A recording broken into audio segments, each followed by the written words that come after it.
একজন সাহাবী যদি জিন্দা হতে পারতেন আর আমাদেরকে যদি দেখতেন, আমাদের আমালগুলি যদি দেখতেন, চিৎকার দিয়ে বলতেন আল্লাহর কসম, মুহাম্মদ সাল্লাল্লাহু আলাইহি ওয়াসাল্লাম রক্ত দিয়ে, সাহাবায়ে কেরাম জীবন দিয়ে যে মুসলমান তৈরি করে গেছিলেন, এরা সেই মুসলমান না।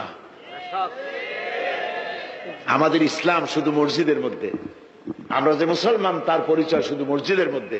মসজিদ থেকে বেরিয়ে যাওয়ার পর আমার আচরণ আর হিন্দুর আচরণ আর খ্রিস্টানের আচরণের মধ্যে, ইহুদির আচরণের মধ্যে কোনো পার্থক্য আছে কি? বরং আমি তো আরো বাড়িয়ে বলবো, এক ধাপ এগিয়ে।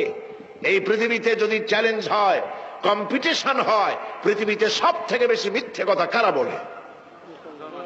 জবাব রূঢ় হলো বাস্তব। জবাবটা হচ্ছে মুসলমানেরাই। ওজনে কম দেয় কারা বেশি? মুসলমান। খাদ্যে ভেজাল দেয় কারা বেশি? মুসলমান। তাহলে আল্লাহর রহমত আমরা কেন পাবো? বাবরি মসজিদ যখন ভাঙ্গা হলো, আল্লাহর মসজিদ, কত লোকে নামাজ পড়ছে, এই মসজিদে ভাঙলো, তো আল্লাহ একটা পাখিও পাঠাইতে পারলেন না, বা পাঠালেন না, মুখে একটু পাথর নিয়ে ফালাইতো, দুইটা সাইডে মরতো, তাও মানুষ একটু ভয় পাইত। এটা হইল না কেন?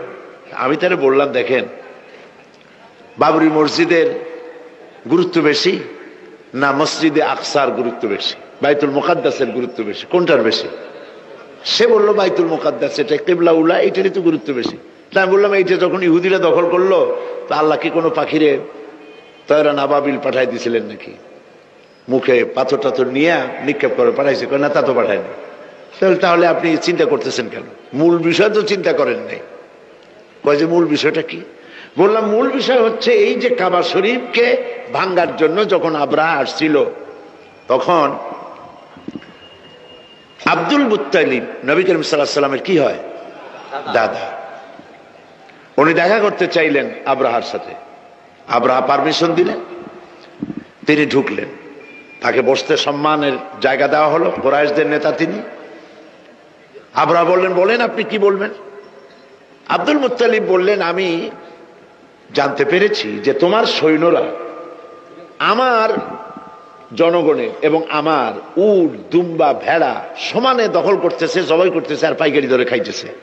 এগুলি সব ধরে নিয়ে আসছে। আমি তোমার কাছে এটা বলতে আসছি, তোমার সৈন্যদেরকে বলো আমাদের উট টুট যা ধরছে, ছাগল ভেড়া সব যেন ছাড়িয়ে দেয়। আবরাহা কই যে আশ্চর্য কথা, আমি মনে করেছিলাম যে তুমি কাবা শরীফ ভাঙতে আসছি, আমি আমারে অনুনয় বিনয় করে তুমি বলবা যে কাবা ঘর রক্ষা করো, তুমি ভাঙবো না। তা না কই তুমি তোমার গরু ছাগল উট ভেড়া, তোমার কাছে কি কাবার চাইতে উট ভেড়া ছাগলের দাম বেশি? আব্দুল মুত্তালিব বললেন যে মোটেই না, ওইটার মূল্য আমাদের কাছে অনেক বেশি। তবে আমি ওইটার মালিক না, আমি উট ছাগল ভেড়ার মালিক, সেইটা আমি ছাড়াই নিতে আসছি।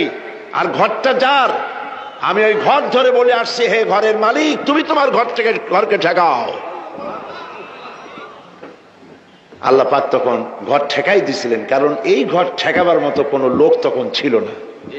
বাইতুল মুকাদ্দাস যখন আক্রান্ত হয়, বাইতুল মুকাদ্দাস যখন ইহুদিরা আক্রমণ করে, তখন এই পৃথিবীতে 70 কোটি মুসলমান ছিল।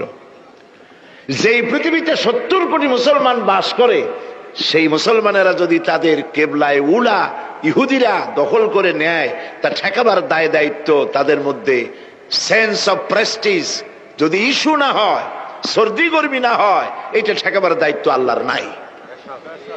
আর বাবরি মসজিদ যখন ভাঙা হয়, তখন এই পৃথিবীতে মুসলমানদের সংখ্যা 125 কোটির কাছাকাছি। 125 কোটি মুসলমান যে পৃথিবীতে বাস করে, সেইখানে যদি মুসলমানেরা তাদের মসজিদ ভাঙ্গে, তাতে করে যদি তাদের গা না জ্বলে, তো আল্লাহ পাক এখানে তয়রান আবাবিল পাঠাবেন না।